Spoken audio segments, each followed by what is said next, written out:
আসসালামু আলাইকুম। প্রিয় নবম দশম শ্রেণীর শিক্ষার্থীরা, আশা করি সকলেই ভালো আছো। যে যেখান থেকে এই টিউটোরিয়াল দেখছো সকলকে আন্তরিক অভিনন্দন এবং শুভেচ্ছা।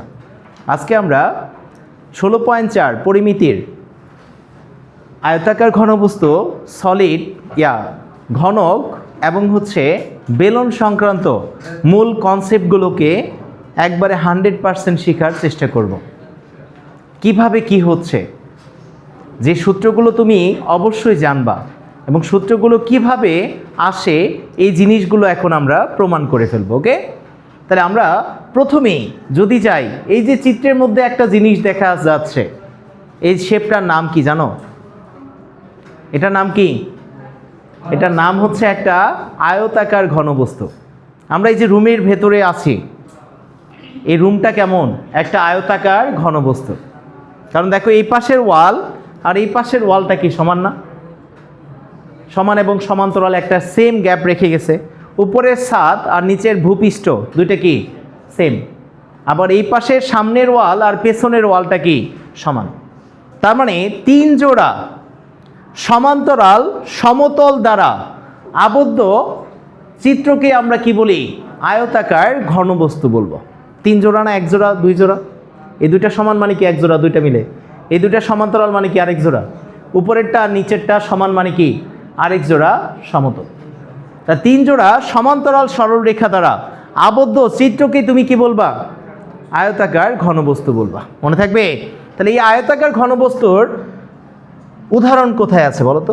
সবচেয়ে জীবনে, ব্যবহারিক জীবনে যদি সবচেয়ে বেশি গণিতের ব্যবহার দেখো, সেটা হচ্ছে আয়তাকার ঘনবস্তু। এই যে একটা বক্স দেখো, 6টা তল আছে না? একটা এ পাশে একটা, উপরে একটা, নিচে একটা, এই সাইড এই সাইড। তাহলে বিপরীত তলগুলো সমান এবং সমান্তরাল এবং 6টা তল আছে না? তাহলে এই জিনিসটার নাম কি হবে? এটা একটা আয়তাকার ঘনবস্তু। তোমার হাতে একটা বই আছে, বইটার কি আছে বলো? 6টা তল আছে না? এই তল আর এই পাশের এই তল, এই দুইটা তল সমান এবং সমান্তরাল, সমান গ্যাপ রেখে গেছে। কতটুকু গ্যাপ? এই মোটা যতটুকু ততটুকু গ্যাপ না? এই পাশের তলটা আর এই পাশের তলটা কি সমান এবং সমান্তরাল। আবার এই পাশের তল আর এই পাশের তলটাও কি সমান এবং সমান্তরাল। তার মানে 3 জোড়া সমান্তরাল সমতল আছে কি না? তাহলে আয়তাকার ঘনবস্তুর মোট কয়টা তল থাকবে? কয়টা? 6টা। তাহলে এখন খেয়াল করো তো, এই যে বইটা আমি নিয়েছি, এই বইটার এই পৃষ্ঠাটা কেমন? একটা আয়তাকার জিনিস না? এটা কেমন? আয়তাকার। এটা একটা আয়তক্ষেত্র। এই পাশের এই তলটা কেমন? একটা আয়তক্ষেত্র। আমি যদি এই পাশ থেকে দেখি, এটা কেমন? এই তলটা আয়তাকার। এই পাশের এই তলটা কেমন? আয়তাকার। এই জিনিসটা যদি দেখো, এটাও একটা কি আয়তাকার। এই পাশের এই জিনিসটা কি আয়তাকার। তার মানে আয়তাকার ঘনবস্তুর প্রত্যেকটা তল হবে কেমন? আয়তাকার।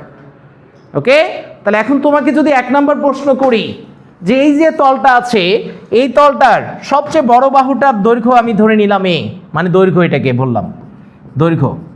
ওকে, তারপরে এই বরাবর এটাকে ধরলাম কি? প্রস্থ। এটাকে ধরলাম বি। আর এই যে এখান থেকে এটা দূরত্ব, এটাকে ধরলাম কি? উচ্চতা। এটাকে ধরে নিলাম কি? উচ্চতা, যেটাকে আমরা ধরি সি হিসাবে। ওকে, তাহলে একটু খেয়াল করো তো, এই জিনিসটার আমি যদি 6টা তল দেখি, 6টা তল পাওয়া যাবে। এই পাশে একটা তল, এই পাশের তলটা আর বিপরীতে এই তলটা কেমন? এই তলটা দুইটা সমান না? তাহলে এই তল আর এই তল, এই দুইটা তলের ক্ষেত্রফল কি হবে বলো? সমান। তাহলে এই তলটার ক্ষেত্রফল কত? এই তলটার ক্ষেত্রফল হবে এ বি, দৈর্ঘ্য গুণন প্রস্থ। বিপরীত তলটার, পেছনের তলটার ক্ষেত্রফল কি হবে? এ বি, হবে কি না? তুমি যদি এই পাশের এই তলটার মধ্যে যাও, এটার ক্ষেত্রফল কি হবে? এটা একটা আয়তক্ষেত্র, যার দৈর্ঘ্যটাকে ধরবা বি, প্রস্থটাকে ধরবা কত? সি। তাহলে এই তলটার ক্ষেত্রফল কি হবে? বিসি। কি হবে? বিসি। কথা বোঝা গেছে? অনুরূপভাবে এই তলটা কেমন হবে? এটার ক্ষেত্রফল হবে বিসি। কি হবে? বিসি হবে না? এখন খেয়াল করো, এই যে নিচের এই তল, এই তলটার কি ক্ষেত্রফল আমরা পেয়েছি? এই তলটার ক্ষেত্রফল কি হবে? দৈর্ঘ্য এ, প্রস্থ কত? সি। তাহলে এটার ক্ষেত্রফল কি হবে? এসি। কি হবে? এসি। অনুরূপভাবে উপরের তলটাও কি হবে? এসি হয়ে যাবে না? হবে কি না? উপরের তলটার ক্ষেত্রফল হবে এসি। কথা ক্লিয়ার? তাহলে আমরা যদি 6টা তলের ক্ষেত্রফল বের করে এদেরকে যোগ করি, কার ক্ষেত্রফল আসবে? সমগ্র তলের ক্ষেত্রফল আসবে না? কার ক্ষেত্রফল? সমগ্র তলের ক্ষেত্রফল। তাহলে লেখো 1 নাম্বার, আয়তাকার ঘনবস্তুর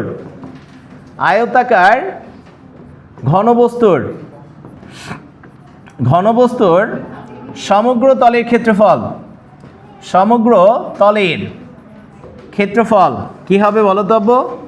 তাহলে প্রত্যেকটা জিনিস কি দুইবার করে আছে না? এটা এসি, এটা এসি। এই বড় তলটার দৈর্ঘ্য কত? এটার ক্ষেত্রফল হচ্ছে কত? এবি। এই পাশের এই তলটার ক্ষেত্রফল কত? এবি না? তা দুইটা এবি, দুইটা বিসি, দুইটা কি আছে? সিএ আছে না? আর সবগুলো তলের ক্ষেত্রফলকে যোগ করলেই আমরা কার ক্ষেত্রফল পাবো? সমগ্র তলের ক্ষেত্রফলটাকে পেয়ে যাব। তাহলে সমগ্র তলের ক্ষেত্রফল কি হবে? 2 into AB plus BC plus কত? সিএ। কেন এটা হয় বুঝছো? আয়তাকার ঘনবস্তুর ক্ষেত্রফল। ক্লিয়ার কি না? 6টা তলের ক্ষেত্রফল আলাদা করে বের করে যোগ করলে এটা পাবা। কথা বুঝছো? আমি যদি 2 নাম্বার সূত্রে যাই, কর্ণের দৈর্ঘ্য যদি নির্ণয় করতে বলে তাহলে মনে রাখবা A square plus B square plus কত? C square. এ মানে কত? দৈর্ঘ্য। বি মানে কি? প্রস্থ। আর সি মানে কি? উচ্চতা। আমি যদি 3 নাম্বারে যাই, 3 নাম্বারে কি আছে বলো? 3 নাম্বারে হচ্ছে আয়তন সমান সমান কি হবে? এবিসি। আয়তন মানে কি? এবিসি। আর এই যে আমরা রুমের ভেতরে বন্দি আছি, এই রুমের ভেতরের ফাঁকা স্পেসটাকে বলা হয় কি? ভেতরের আয়তন। কি বলা হয়? ভেতরের আয়তন। আর এটার আয়তনের সমান বস্তু তুমি এই রুমের ভেতরে রাখতে পারবা। কথা বুঝছো? তাহলে যার আয়তন যত বেশি হবে সেখানে তত বেশি বস্তু রাখতে পারবা, আর যার আয়তন যত কম হবে সেখানে কি? তত কম জিনিস রাখতে পারবা। অর্থাৎ আয়তন মানে কি? এই বক্সের ভেতরের অংশটাকে বোঝায়। কথা বুঝছো? বক্সটা যেই জায়গা দখল করে সেই অংশটাকে বলা হয় কি? তার আয়তন। তাহলে আয়তন বের করার সূত্র কি? এ বি সি ঘন একক। কি একক? ঘন একক। কথা বুঝছো? এখন আসো আমরা পরবর্তী স্টেপের দিকে যাই। ঘনক। আমরা রুব্রিক্স কিউব খেলেছি না? ঘনক খেলে মিলাই না এরকম? এই রুব্রিক্স কিউবের প্রত্যেকটা তল কেমন বলো? প্রত্যেকটা তল হচ্ছে বর্গাকার। কেমন? বর্গাকার। কথা বুঝছো? তাহলে ঘনক কাকে বলে বলো? ঘনক যে আয়তাকার ঘনবস্তুর প্রত্যেকটি তল বর্গাকার তাকে কি বলা হবে? তাকে ঘনক বলা হবে। প্রত্যেকটা তল কেমন হবে? বর্গাকার। মনে থাকবে? তাহলে ঘনকটা দেখতে কেমন হবে? এরকম। এই জিনিসটা হচ্ছে একটা ঘনক। এটা কি? একটা ঘনক। তাহলে এখানে প্রত্যেকটা তল কি হবে? সমান। কি হবে? সমান। কথা বুঝছো? তাহলে একটা তলের ক্ষেত্রফল আমি যদি দৈর্ঘ্য ধরি এ, ঘনকের কি? প্রত্যেকটা তল সমান মানে কি? এটা এ, এই পাশেরটাও এ, এটাও এ। দৈর্ঘ্য প্রস্থ উচ্চতা সবগুলো কি হবে? এ হবে না? তাহলে আলাদাভাবে এটা সূত্র মনে রাখা দরকার নাই, ওই আয়তাকার ঘনবস্তু থেকেই তুমি বের করে নিয়ে আসতে পারবা। তার মানে আয়তাকার ঘনবস্তুর দৈর্ঘ্য প্রস্থ উচ্চতা সব জায়গায় কাকে বসাই দিবা? এ কে বসাই দিবা। কাকে বসাই দিবা? এ কে বসাই দিবা। কথা বুঝছো? তাহলে এখন যদি আমি এই তলটার ক্ষেত্রফল বের করি, 6টা তলই সমান এবং প্রত্যেকটার ক্ষেত্রফল কি হচ্ছে? এ স্কোয়ার না? বর্গের ক্ষেত্রফল। তাহলে সমগ্র তলের ক্ষেত্রফল কি হবে ঘনকের? বলো কয়টা তল আছে? 6টা তল। তাহলে ঘনকের সমগ্র তলের ক্ষেত্রফল কি হবে? ঘনকের সমগ্র তলের ক্ষেত্রফল, ঘনকের সমগ্র তলের ক্ষেত্রফল, তলের ক্ষেত্রফল সমান সমান কি? 6a square. মনে থাকবে? এখন ঘনকের কর্ণের দৈর্ঘ্য কি বের করবা? ঘনকের কর্ণের দৈর্ঘ্য, কর্ণের দৈর্ঘ্য কি হবে বলো তো? এ স্কোয়ার প্লাস এ স্কোয়ার প্লাস এ স্কোয়ার মানে কি? যদি 3টা এ বসায় দাও, এ square plus A square, A মানে এ স্কোয়ার সমান সমান কি হবে? √3a হয়ে যাবে। তাহলে সূত্র হিসেবে মনে রাখবো কাকে? ঘনকের কর্ণের দৈর্ঘ্য মানে √3a। মনে থাকবে কেন এটা হয়েছে? কারণ আমরা আয়তের কর্ণের দৈর্ঘ্য কি পেয়েছিলাম? A square plus B square plus C square না? √। তাহলে এ মানে কত, এ, বি মানেও এ, সি মানেও এ, সবগুলোতে এ বসায় দিলে কি 3a² আসে রুট আবার, তাই না?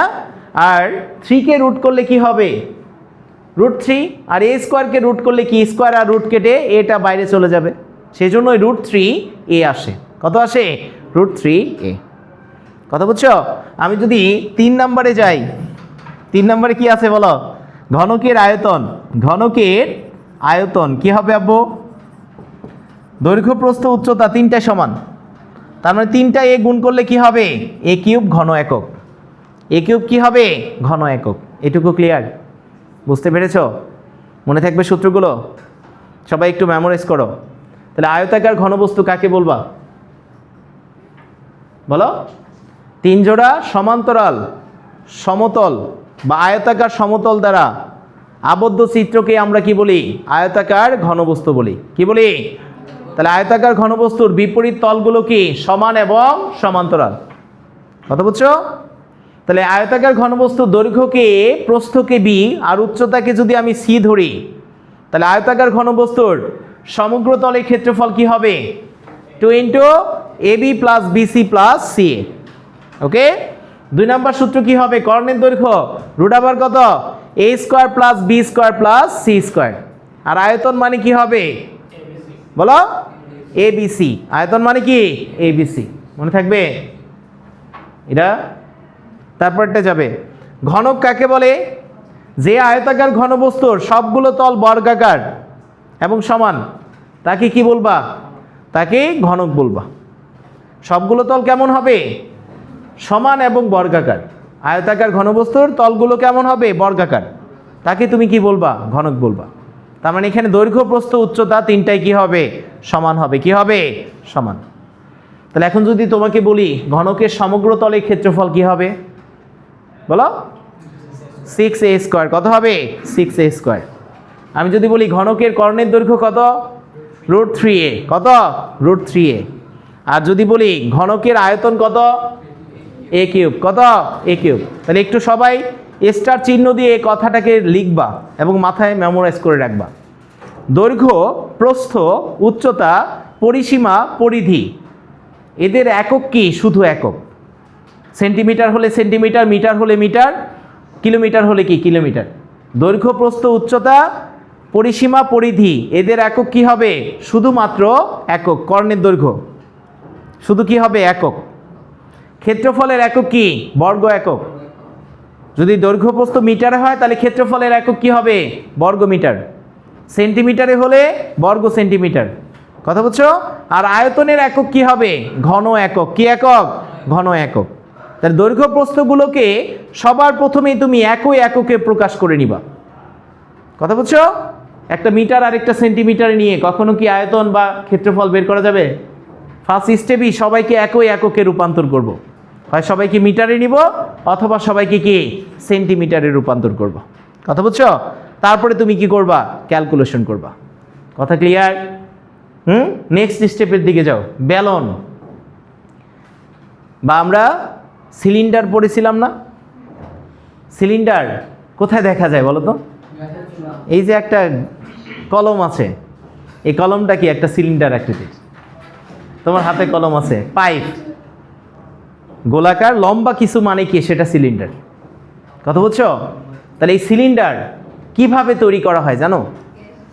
এই সিলিন্ডারটা তৈরি করা হয়, দেখো সবাই, এই সিলিন্ডারটা তৈরি হবে, মনোযোগ দিবা, এই সিলিন্ডারটা তৈরি হবে এরকম একটা আয়তাকার জিনিসকে, এটা একটা আয়তনা, এই আয়তাকার জিনিসটার হয় দৈর্ঘ্য অথবা প্রস্থ যে কোনো একটাকে তুমি ফিক্সড রেখে, হয় দৈর্ঘ্যকে ফিক্সড রাখবা অথবা কি প্রস্থকে ফিক্সড রাখবা, রেখে তুমি যদি আরেকটা বাহুকে এটার চারদিকে ঘুরায় নিয়ে আসো, এটাকে ফিক্সড রাখলা, আরেকটাকে চারদিকে এরকমভাবে ঘুরায় নিয়ে আসলাম, তাহলে যে আবদ্ধ আকৃতিটা তৈরি হবে তার নাম কি? সিলিন্ডার। অর্থাৎ এটা একটা আয়তাকার জিনিস না? তাহলে আমি এই দৈর্ঘ্যটাকে ফিক্সড রাখলাম আর প্রস্থটাকে এর চারদিকে ঘুরায় নিয়ে আসলাম। কথা বুঝছো?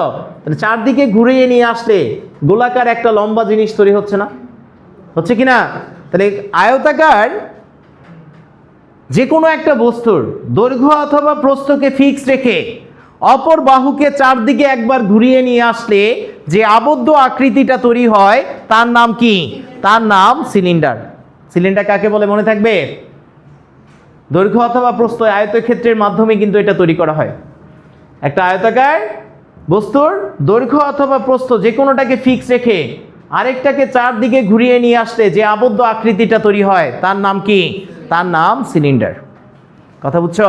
তাহলে এই যে সিলিন্ডারটা আছে, এই সিলিন্ডারটা আসলে কি এরকম একটা আয়তের সাহায্যে তৈরি করা হয়েছে না?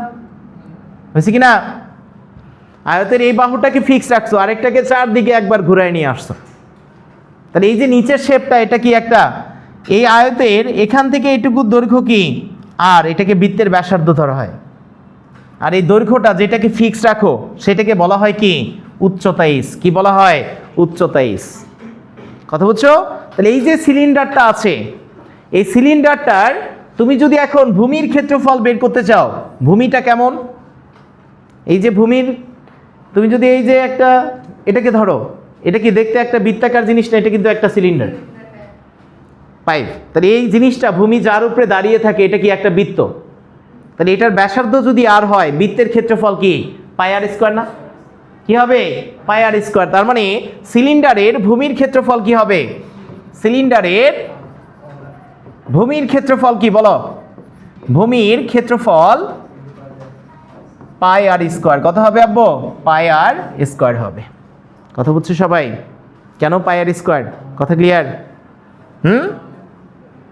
কারণ ভূমির উপরে দাঁড়িয়ে আছে, আর যেটার উপরে দাঁড়িয়ে আছে সেটা দেখতে কেমন? একটা গোলাকার জিনিস।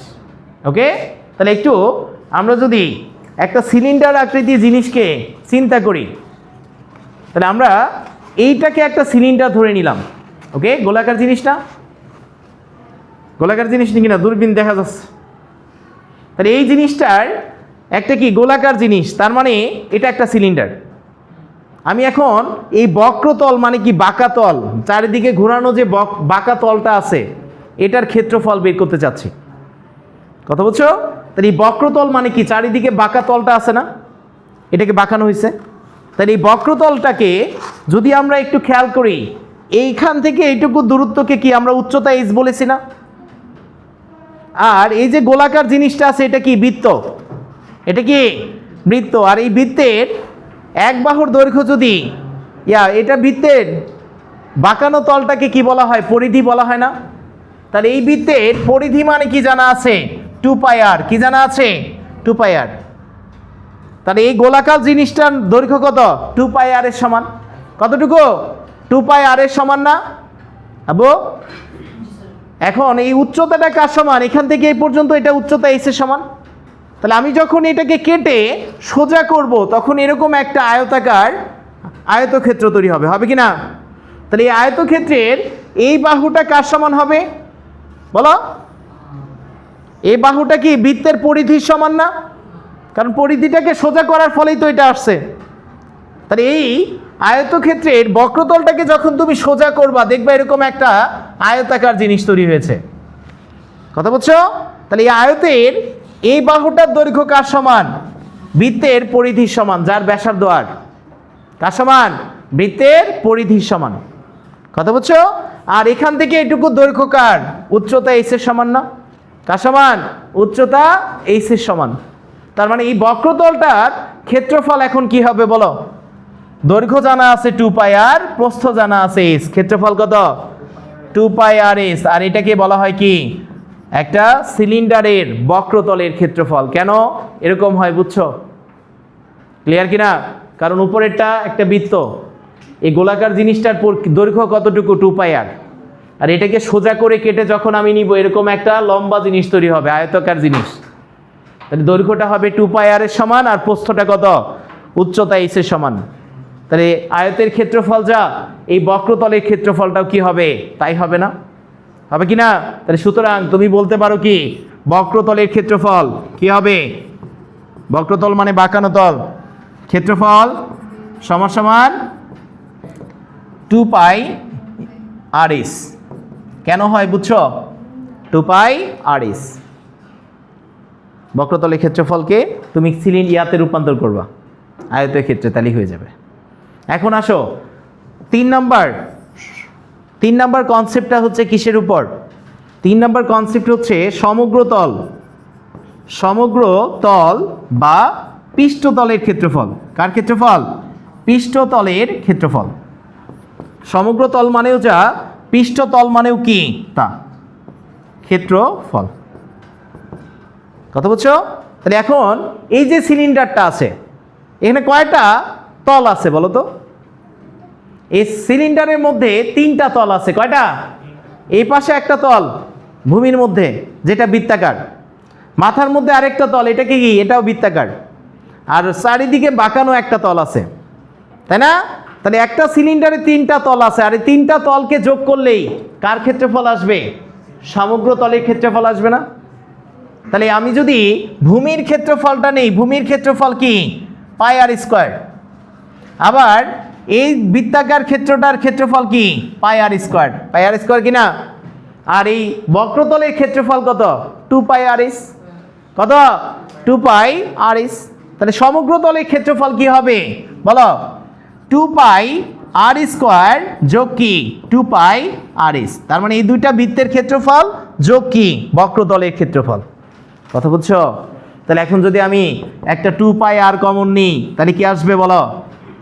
আর প্লাস এইচ আসবে না? আর এটাই সূত্র হিসেবে তোমাকে মনে রাখতে হবে। সিলিন্ডারের সমগ্র তলের ক্ষেত্রফল মানে কি বলো? 2 পাই আর ইন্টু আর প্লাস এইচ। মনে থাকবে? সমগ্র তলের ক্ষেত্রফল কি? 2 পাই আর ইন্টু কত? আর প্লাস এইচ। যেখানে আর মানে কি? ভূমির ব্যাসার্ধ। আর মানে কি? ভূমির ব্যাসার্ধ। আর এইচ মানে কি? এইচ মানে হচ্ছে উচ্চতা। কথা ক্লিয়ার কিনা? ক্লিয়ার সবাই? এখন খেয়াল করো, আমি যদি যাই 4 নাম্বার কনসেপ্টে, 4 নাম্বারে হচ্ছে আয়তন। সিলিন্ডার বা বেলনের আয়তন কত হবে? বেলন মানেও যা, সিলিন্ডার মানেও তা। বেলন। তাহলে এই সিলিন্ডারের আয়তন কি হবে বলো? একটু খেয়াল করো, সিলিন্ডারটা কি অনেকগুলো বৃত্তের সমন্বয়ে তৈরি হয়, তাই না? তুমি ধরো একটা 1 টাকার পয়সা এটার মধ্যে রাখলা। একটা পয়সা কি গোলাকার জিনিস না? তাহলে একটা পয়সা রাখা মানে কি? ধরো এইটুকু জায়গা সে দখল করলো। 2টা পয়সা রাখলা, 2টা পয়সা কতটুকু জায়গা দখল করবে? 2 পাই আর স্কোয়ার। আমি এখানে 3টা পয়সা রাখলাম, 3টা পয়সা কতটুকু জায়গা দখল করবে বলো? 3 পাই আর স্কোয়ার। কারণ একটা বৃত্তের ক্ষেত্রফল কি? পাই আর স্কোয়ার না? তাহলে ভূমির ক্ষেত্রফলকে আমি যদি উচ্চতা দ্বারা গুণ করি, তাহলে এখানে আয়তন কতটুকু সেটা বের হয়ে চলে আসবে। কথা বুঝছো কিনা? তাহলে আমি এখানে কয়টা পয়সা রাখতে পারবো এরকম বলো? এরকম এইচ সংখ্যক বস্তু রাখতে পারছি। কয়টা? এইচ সংখ্যক। উচ্চতা যতটুকু ততটুকুই আমি কি কয়েন রাখতে পারবো, তাই কিনা? আর এইচ সংখ্যক বস্তুর আয়তন কি হবে বলো? একটার আয়তন ছিল পাই আর স্কোয়ার, এইচ সংখ্যকের আয়তন কত হবে? পাই আর স্কোয়ার এইচ হবে না? কত হবে? পাই আর স্কোয়ার। তাহলে সিলিন্ডারের আয়তন কি হবে? পাই আর স্কোয়ার এইচ হয়ে যাবে। তাহলে আমার জাস্ট এই 4টা সূত্র সিলিন্ডারে মনে রাখতে হবে, অথবা বেলন, দুইটা একই জিনিস। বেলন মনে থাকবে? এই 4টা সূত্র ঠুটস্থ থাকতে হবে, তাহলে এই অধ্যায়ের যে ম্যাথই আসুক সব ম্যাথ তুমি পারবা। কথা বুঝছো কিনা? তাহলে আমরা একটু মেমোরাইজ করি। সিলিন্ডার কাকে বলছিলাম বলো? সিলিন্ডার কাকে বলে? একটা আয়তাকার আয়তক্ষেত্রের দৈর্ঘ্য বা প্রস্থকে ফিক্সড রেখে আরেকটাকে যদি চারদিকে ঘুরায় নিয়ে আসি, তাহলে যে আবদ্ধ আকৃতিটা তৈরি হয় তার নাম কি? তার নাম সিলিন্ডার। মনে থাকবে? তাহলে সিলিন্ডারের কি কি জানতে হবে? ভূমির ব্যাসার্ধ আর উচ্চতা কত? এইচ এর মান। এই দুইটা জিনিস যদি আমি জানি, তাহলে সিলিন্ডার সংক্রান্ত যত সমস্যা আছে এই 4টা সূত্রের মাধ্যমে সবার সমাধান করে ফেলতে পারবো। তাহলে সিলিন্ডারে ভূমির ক্ষেত্রফল কি বলো সবাই? ভূমির ক্ষেত্রফল কি? পাই আর স্কোয়ার। ভূমির ক্ষেত্রফল কি? পাই আর স্কোয়ার। কথা বুঝছো? আমি যদি যাই বক্রতলের ক্ষেত্রফল কত? বক্রতলের ক্ষেত্রফল কি? 2 পাই আর এস। সমগ্র তলের ক্ষেত্রফল কি? 2 পাই আর ইন্টু কত? আর প্লাস এইচ। আর যদি যাই আয়তনে, আয়তন কি হবে? পাই আর স্কোয়ার এইচ। যেখানে আর মানে কি ভূমির ব্যাসার্ধ, আর এস মানে কি এস মানে হচ্ছে উচ্চতা। সবাই ক্লিয়ার? তাহলে এখন আসো আমরা অঙ্কের মধ্যে চলে যাই।